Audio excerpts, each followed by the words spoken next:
Nous voici, chers amis, arrivés à notre dernier chapitre qui sera consacré à Helm. Alors, Helm, c'est quoi? On va déjà essayer de présenter la situation. Actuellement, nous avons vu comment créer des pods, des deployments, des services pour réaliser le déploiement de nos applications. Alors, imaginez donc que vous avez fait cet ensemble de ressources et même, je vais rajouter des PV, PVPVC, c'est ça, pour déployer par exemple votre application de production qui s'appelle Pozos. Vous avez une équipe qui se trouve dans une autre ville.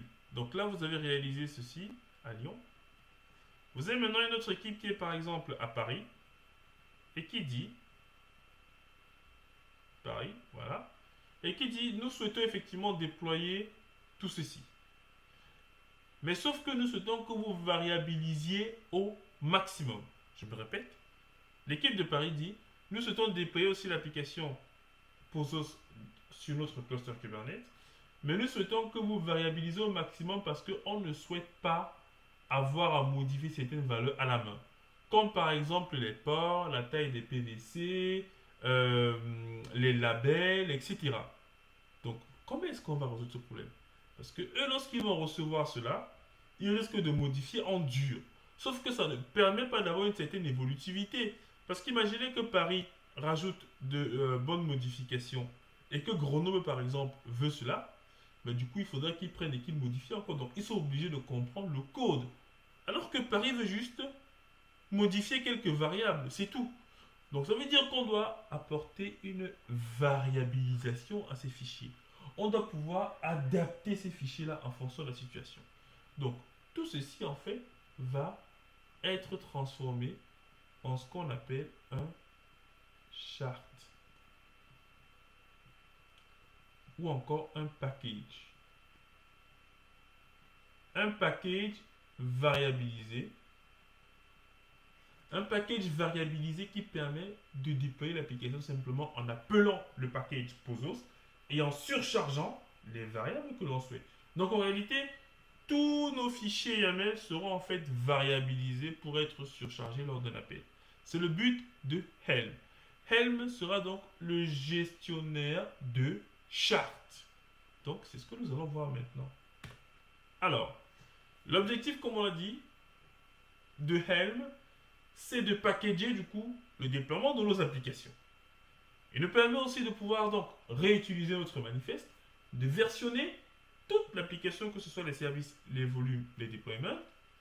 Il est comparable à ce qu'on appelle les rôles Ansible. Et si vous voulez apprendre Ansible, je vous invite à prendre la formation Ansible de Easy Training, qui est également très orienté DevOps.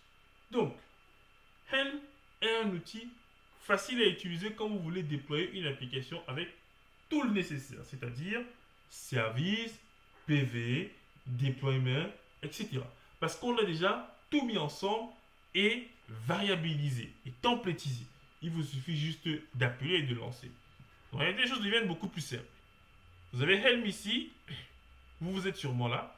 Vous demandez à Helm de déployer quelque chose et lui, du coup, il va déployer directement tout le nécessaire. Vous allez dire, je vais déployer WordPress. Il va prendre tout ce qui est nécessaire. Base de données, service, deployment, réplica set. Il va tout déployer.